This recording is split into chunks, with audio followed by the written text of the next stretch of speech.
Freunde, ich begrüße euch zu einem neuen Tourenvideo, einem ersten Tourenvideo aus dem Jahr 2026.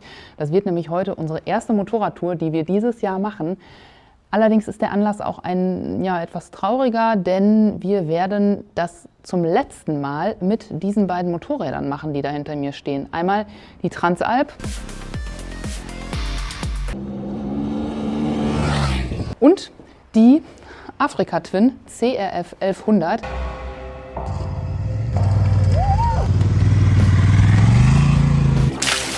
Die bringen wir nämlich jetzt wieder zurück zum Honda Center in Düsseldorf. Da gehören sie hin. Wir durften die jetzt ein Jahr fahren, das haben wir auch gemacht und haben damit echt sehr, sehr viele schöne, 16.000 sind es genau, Kilometer gefahren. Und ja, für mich war das natürlich echt eine Umstellung am Anfang auf diese CRF 1100 von der RD07, meinem ersten Motorrad, dann umzusteigen. Natürlich der größere Motor, das habe ich sofort gemerkt, das ist einfach mit ordentlich Wumms dahinter.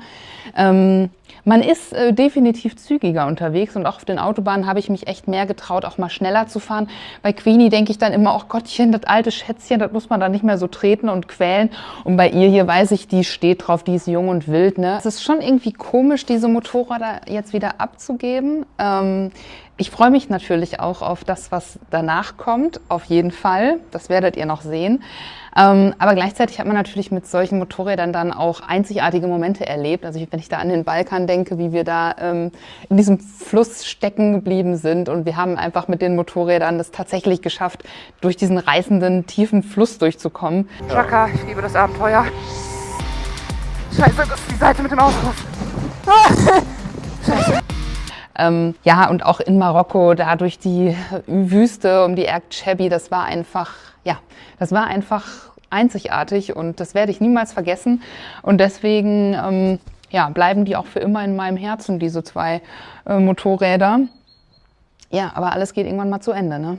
Auch solche Zeiten. Ich lasse das Motorrad mal eben hier stehen und guck mal eben, ob da drüben besser ist. Das Leben ist halt Veränderung. Nichts bleibt, wie es ist. Und dann kommt halt was Neues. Auf nach Düsseldorf. Ein letztes Mal. Shit.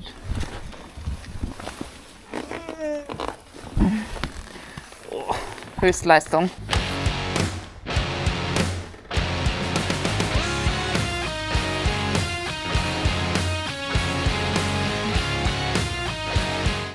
Okay, es läuft. Jetzt Alter, haben wir eine lange Zeit gebraucht, bis diese Szene am Laufen war. Sorry, ich verstehe nicht, warum die irgendwie dann so 3 Knöpfe machen und die Hälfte davon findet man nicht. Ja, Julio, was meinst du denn?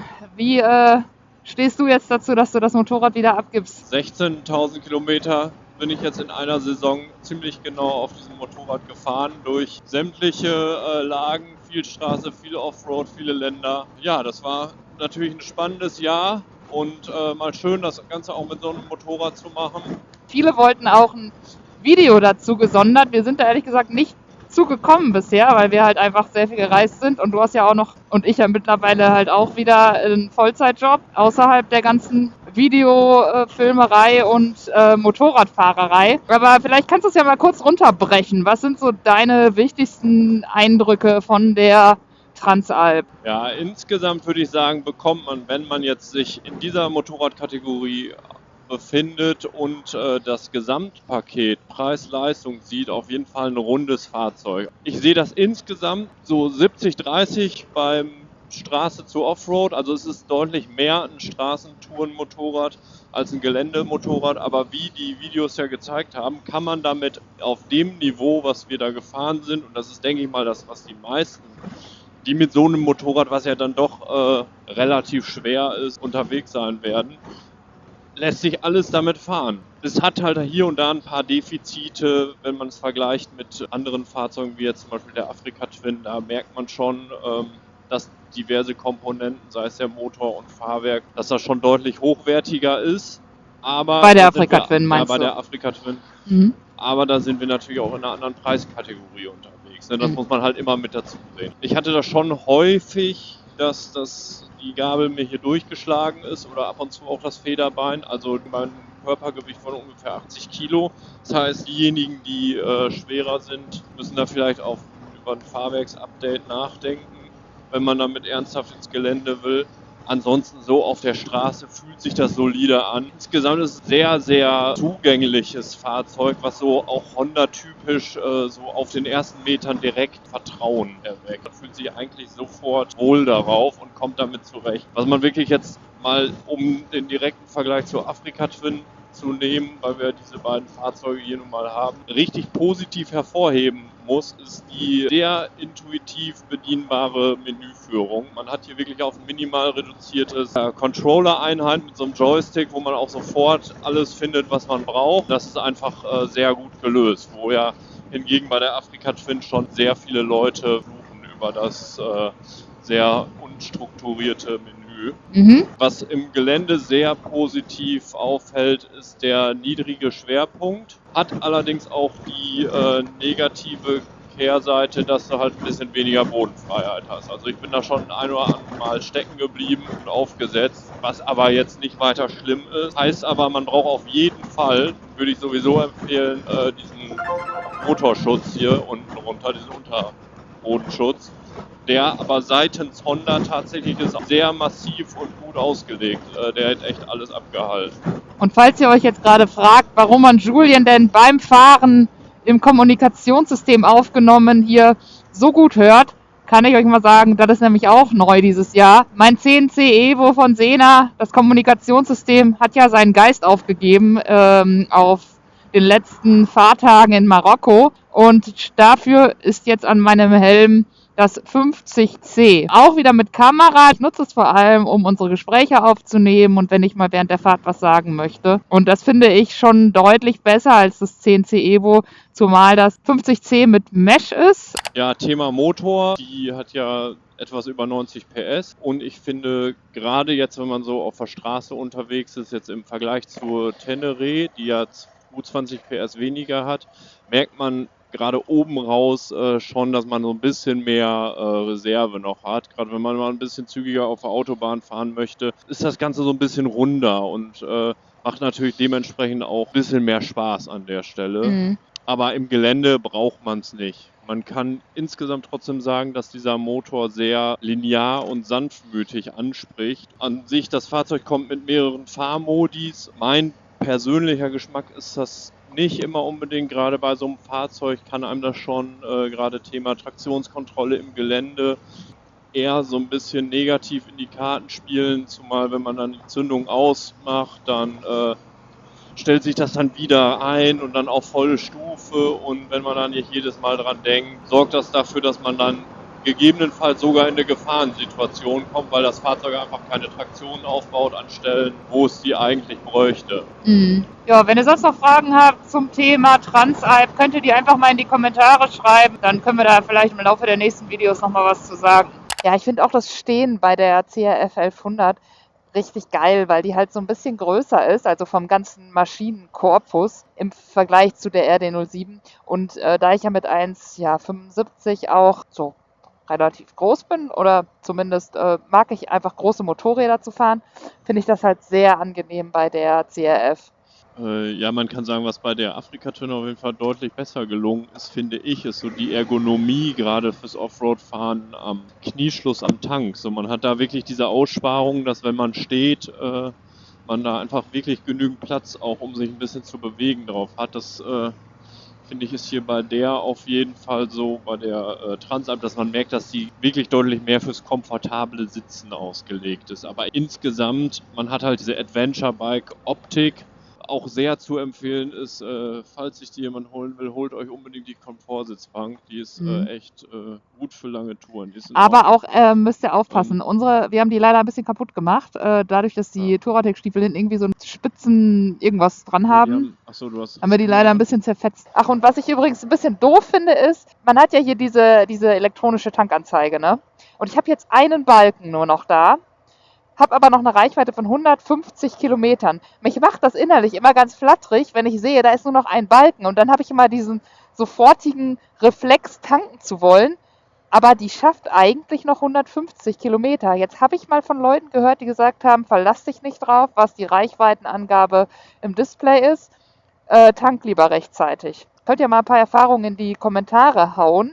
Bis jetzt ist sie mir noch nie liegen geblieben. Ich bin aber auch nicht hardcore an die Grenze gegangen. Also ich glaube, ich habe immer noch eine Restreichweite von 50 Kilometern gehabt. Einfach, weil ich keinen Bock habe, halt liegen zu bleiben. Ne? Ich kann das nicht so gut haben mit wenig Sprit im Tank. Fühlt sich scheiße an. Achtung, Frösche sind hier. Bitte aufpassen. Ja? Aufpassen, Loch. Auch die deutschen Straßen können Abenteuercharakter mit sich bringen. 1 Zentimeter zu weit nach rechts gefahren, zack, im Baum.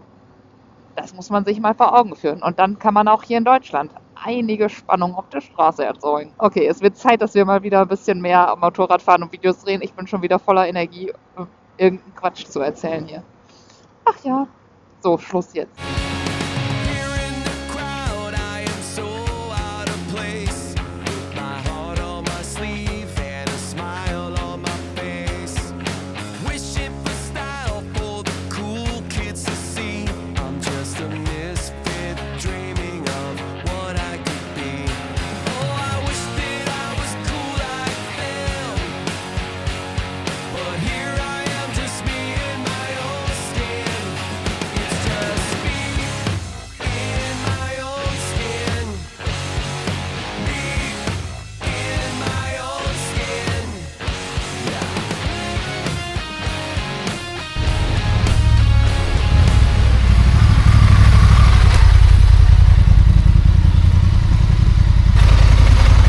Das war's. Aus und vorbei. Die Zeit mit der Afrika-Tour. So. Tschüss Touch-Display. Tschüss Koffer. Und auch nochmal fetten Dank hier ans Honda Center Düsseldorf. Patrick und Marius. Danke für euren Support. 16.182 Kilometer. Den letzten persönlichen Gegenstand an diesem Motorrad werde ich nun abmontieren. Die Handyhalter. Scheiße. Und den letzten persönlichen Kratzer auch nochmal reingemacht, ne? Die Handyhalter. Andersrum. Gegen den Uhrzeigersinn ist offen, ne? Genau. Ja, an Kratzer sind ein paar dran gekommen, ne? Bleibt halt nicht aus. Ich glaube, der Tank hat auch eine Delle, aber... Psst. Wo war die Delle nochmal? Hier. Ach, da? Das ist glaube ich auch nicht nur der Tank, ne? Aber wenn wir denen das nicht sagen, dann fällt doch die auch nicht auf. So haben wir noch ein kleines, lustiges Momentchen am Ende, ne? Ich glaube, Honda findet das nicht so lustig. Also, es heißt Abschied nehmen von den beiden Fahrzeugscheine und die beiden Schlüssel werden nun ordnungsgemäß hier übergeben. Ja, Leute, hier ist direkt das Angebot groß. Was davon soll ich mir jetzt aussuchen? Hier roter Teppich. Huhu. Gucken, was jetzt kommt. Die Hornet, die GB 350, die CB 650R oder doch die Goldwing? Nee. Nein, Freunde, das alles nicht, sondern das Motorrad, welches ich nun fahren werde, ist das, was hier neben mir steht. Ich drehe mich mal. Einige ahnen es wahrscheinlich schon. Da. I've been going out of my way for us and I'm not okay. The sun ain't gonna shine all day. Gute, alte Queenie. Jawohl. Genau. Die kommt jetzt endlich mal wieder in den Einsatz. Die hat wirklich 2025 fast das ganze Jahr gestanden. Wir waren Anfang des Jahres noch einmal im Teutoburger Wald, eine kleine Campingtour. Und dann war das aber auch letztes Jahr. Ansonsten bin ich nur die CR11 gefahren.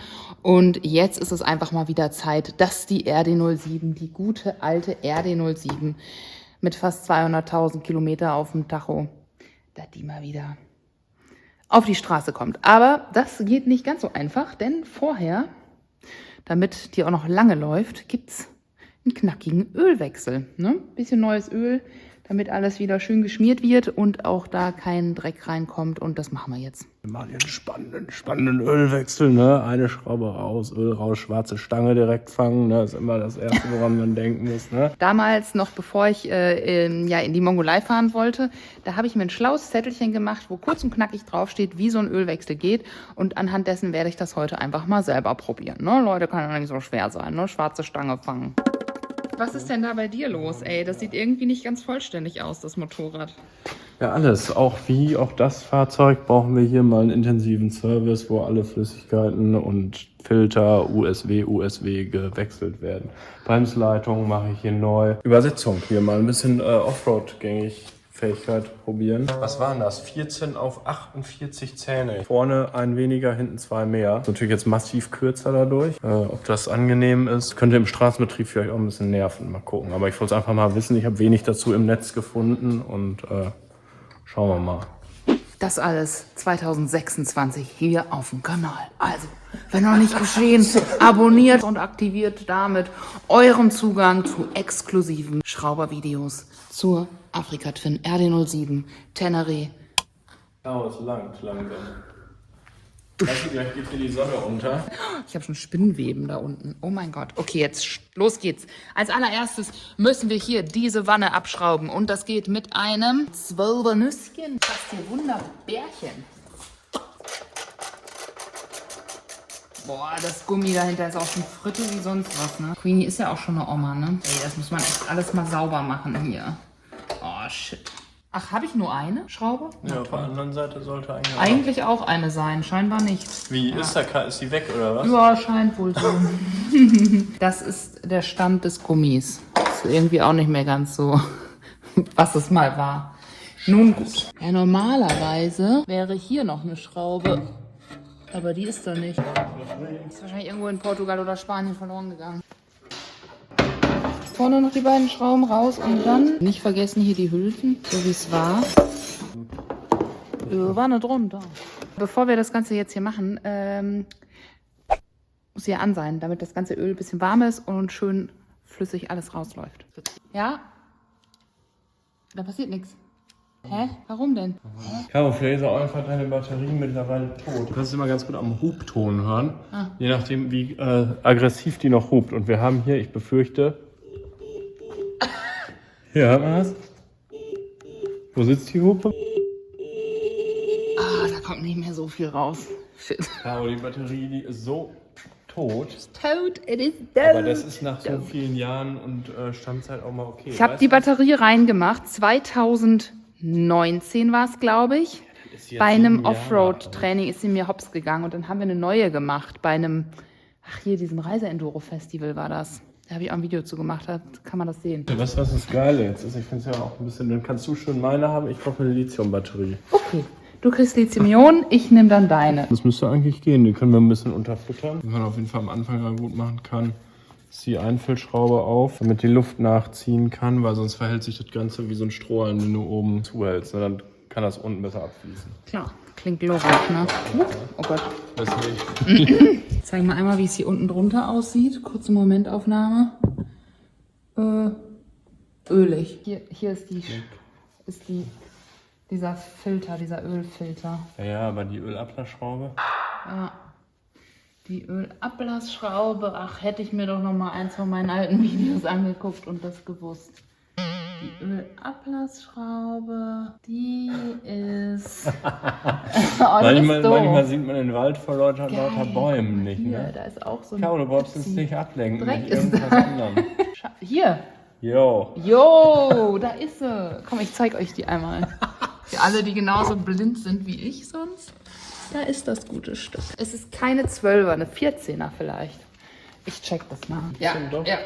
17. Ich mach die auf jetzt, ne? Oh Gott. Dann kannst du einfach oben wieder. Schön. So, während das da hinten jetzt rausläuft, zeige ich euch mal eben kurz hier den neuen Ölfilter. Ich habe ja übrigens hier auch bei der Queenie einen K&N Luftfilter drin, den man auswaschen kann. Also man muss nicht immer den kompletten Luftfilter wechseln, sondern kann den halt dann rausnehmen, sauber machen und wieder reinsetzen. Und das habe ich schon damals mit Markus einmal gemacht. mit Julien auch schon mal gemacht. Also es funktioniert auf jeden Fall. Ich kann das empfehlen. Das Schöne ist, hier haben wir auch einen 17er. Das passt also nicht nur für die Ölablassschraube, sondern auch für den Ölfilter. Die Wanne ist voll, das Moped ist leer. Mal gucken, ob ich den alten hier abgeschraubt bekomme. Oder ist der Hauptständer da im Weg? Ja, das ist das Ding, glaube ich. Ja, das mit dem Hauptständer ist blöd. Man muss doch irgendwie da dran kommen. Ja, ich glaube, das ist halt mit dem Hauptständer das Ding. Wir haben das sonst nicht auf dem Hauptständer gemacht. Mal schauen, wie er da dran. Ich glaube, mit dem Ding hier, nee. Besser mit so einem geraden. Fest, Leute. Nein. Oh, schön. Oh, wie schön. Es bewegt sich. Oh, toll. Das ist ja richtig befreiend, wenn das klappt. Dann macht es echt Spaß. Oh, jetzt kann ich es, glaube ich, händisch machen. Dreht sich. Wunderbar. Öl. Scheiße. Da kommt nochmal ein Schwall. Uiuiui. Was ein Drecksloch. Ich sehe jetzt auf jeden Fall, dass es auch nochmal ganz hilfreich ist, das Motorrad auf die Seite gestellt zu haben, weil da jetzt nochmal mehr Öl auch wieder rauskommt, als es gekommen ist, als die auf dem Hauptständer stand. Also gut, ich werde es nicht wieder machen mit Hauptständer, sondern auf jeden Fall immer auf dem Seitenständer, weil sonst komme ich da an den Ölfilter nicht dran hinten, um den abzuschrauben. Und händisch wäre das jetzt nicht gegangen. Und das ist die Ölablassschraube in ihrer vollen Blüte. Eher so eine Rostblüte.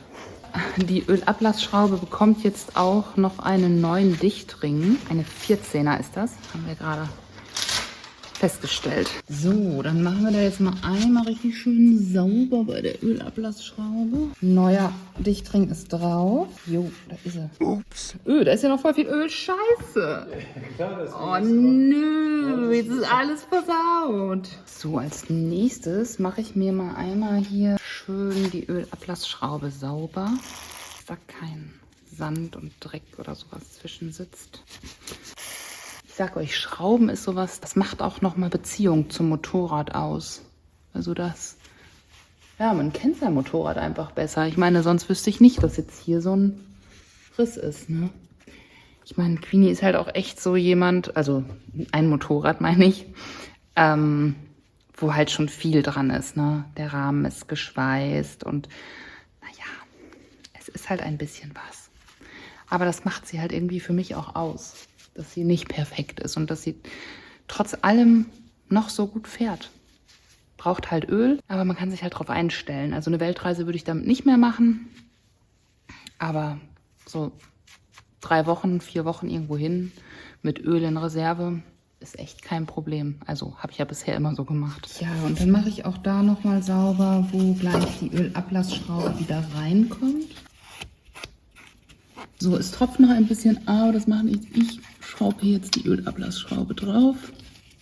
Das letzte bisschen machen wir hier mit dem 17er. Gucken wir mal, ob mein Gefühl gut war. 30 Newtonmeter haben wir gerade rausgefunden. Stand da, ne? Ich weiß nicht, ob das jetzt stimmt, aber wir gucken einfach mal. Ob du mit dem dicken Gerät da dran kommst. Das weiß ich nicht. Das mit diesem Messen hier hat leider nicht funktioniert, weil wir das Ding da nicht drauf gekriegt haben. Es ist nicht so viel Platz da. Aber Julien hat es gerade nochmal nachgezogen und er sagt, es ist wichtig, dass man auf jeden Fall diesen Dichtring platt drückt. Leicht, ne? Leicht. Mit Gefühl. Immer mit Gefühl. So, und mit Gefühl mache ich jetzt auch da mal die Stelle sauber. So. Eigentlich gehst du jetzt am besten mit Druckluft da einmal drüber, weil die haben wir nicht. Ich kann ja mal pusten. Also ich befülle die immer vorher, weil du hast ja jetzt hier Luft drin. Und hier gehen ungefähr bei der Größe, denke ich mal, so 200 Milliliter auf jeden Fall rein. Und wenn du jetzt den Motor startest und der ist leer, saugt er erstmal Luft an, weil hier kein Öl mit drin ist. Makes sense. Jetzt nehmen wir da ein neues Öl. Wir nehmen erstmal. Welches nehmen wir? Wir haben ja Nein, wir nehmen jetzt erstmal 10 W40 nehmen wir. Da ist hier noch ungefähr 2 Liter. Was muss da rein? Wie viel? 2,6 Liter sind es. Das kenne ich wirklich gar nicht, glaube ich. Also ich meine mich nicht daran zu erinnern, dass ich das so schon mal gemacht habe. Schreibt auch gerne mal unter das Video, wie ihr das so macht. Ob sich der hier gerade irgendwelche Special-Methoden ausdenkt. Sich irgendwas hier ausdenkt, ne? Genau. So, Und hier mich beeindrucken will durch Wissen. Wichtig hier, immer hier einmal Das stimmt. Das hat Markus auch gemacht, ja. und dann, Benetzen. da der jetzt horizontal eingebaut wird und nicht so drunter, bringt das jetzt nichts, das ganz voll zu machen, weil das dann wieder ausläuft. Und Darf ich das machen, bitte? Klar. Das ist mir nämlich wichtig. Ich möchte das können. Und dafür muss ich es tun und nicht sehen. Warte, jetzt vielleicht einmal nochmal Mit dem Läppsche. hier unten. Bis Läppsch. Ich hoffe, das läuft mir jetzt schnell. Ja, schön. Händisch draufdrehen geht. Richtig so weit wie du kannst. Meistens reicht das schon aus. Ja. Ich brauche da allerdings trotzdem, weil wir haben jetzt hier diesen Außenkraftangriff mit dieser 17er Das hört sich an wie ein Krieg, Schlüsselfläche. wenn du das erzählst. Außenkraftangriff. So ein bisschen, siehst du, jetzt willst du das schon von Hand gar nicht mehr Nicht mehr gelöst kriegen. Da musst du natürlich aufpassen, nicht anballern wie sonst was. So, dann wollen wir das Ganze mal wieder neu befüllen. Hier. Habe ich auch gerade noch mal richtig schön sauber gemacht. Und dann kann da jetzt das Öl rein. Oh nein. Ah, ich kann nicht gleichzeitig filmen und schütten. Ich muss euch wegstellen. Das wird nichts. Flüssigkeit müssen wir auch noch tauschen. Auf jeden Fall. Das ist gleich noch die Batterie. Ich sage jetzt trotzdem schon mal tschö mit Öl. Ich hoffe, euch hat das Video gefallen. Auf jeden Fall ein Like da lassen und gerne abonnieren, wenn noch nicht geschehen, für mehr Content mit Motorrädern wie diesen zwei hübschen. Ich wünsche euch einen guten Start in diese Saison. Falls ihr ihn noch nicht hattet, dann let's go und bis zum nächsten Video. Toll ist der Multischaumreiniger. Oh, fantastisch. Die wird wieder aussehen wie neu. Die Verkleidung habe ich ja, bevor ich nach Marokko gefahren bin, 2023, neu gekauft. Also die ist quasi im Internet bestellt. Das war irgendwie so ein polnischer Hersteller, der dir das dann quasi in einfach weiß Plastik schickt. Das passt dann von der Passform auf die Front. Es sieht halt anders aus. Also es ist jetzt nicht dieser klassische Afrika-Twin-Look. Aber das war mir in dem Punkt egal, weil es halt deutlich günstiger war, als wenn man jetzt Originalteile von Afrika-Twin hätte gekauft. So, Batterie raus. Das heißt hier erstmal die beiden Schrauben lösen. Nachdem ich die beiden Schrauben gelöst habe, kann ich die Batterie jetzt hier so ein bisschen vorziehen. Ich fürchte allerdings, dass das Ganze hier in Kombination mit dem CLS-Oiler, der hier jetzt neuerdings klemmt, also neuerdings, das heißt neuerdings, aber der klemmte da 2019, als wir die Batterie gewechselt haben, noch nicht, dass das eventuell schwierig werden könnte. Ja, also das war dann tatsächlich im Weg. Die Batterie ist jetzt draußen, aber es war doch leider im Leidwesen des CLS-Oiler-Halters. Ja, aber ein bisschen Schwund ist immer, ne, Leute? Die Geduld ist das immer, ne? Die Geduld und die Zusammenarbeit. Also alleine hätte ich das jetzt nicht geschafft. Von unten haben wir quasi jetzt mit so einem Schraubenzieher, den konnte man durch so einen Schlitz da unten durchstecken. Hab ich quasi von unten gedrückt und Julian hat von oben gezogen. Da ist das gute Stück, ne? Ja. Hinfort damit. Und damit diese Gewindeeinsätze hier einem nicht irgendwie aus Versehen dauernd rausfallen, kann man sich gut so kleine Schaumstoffausschnitte machen. Dann stecke ich das damit zusammen rein, so einem Schraubendreher. Sitzen die dann fest drin und gehen einem nicht verloren. Und damit die da jetzt nicht so lose drin rumfliegen kann, kommen hier noch so ein paar Unterfütterungsgummis drunter. Die sind immer bei so Lithium-Batterien dabei, die meistens eine andere Bauhöhe haben. Damit können wir das Ganze jetzt hier so ein bisschen aufpolstern, dann kommt da wieder der Deckel vor und damit sitzt sie dann fest.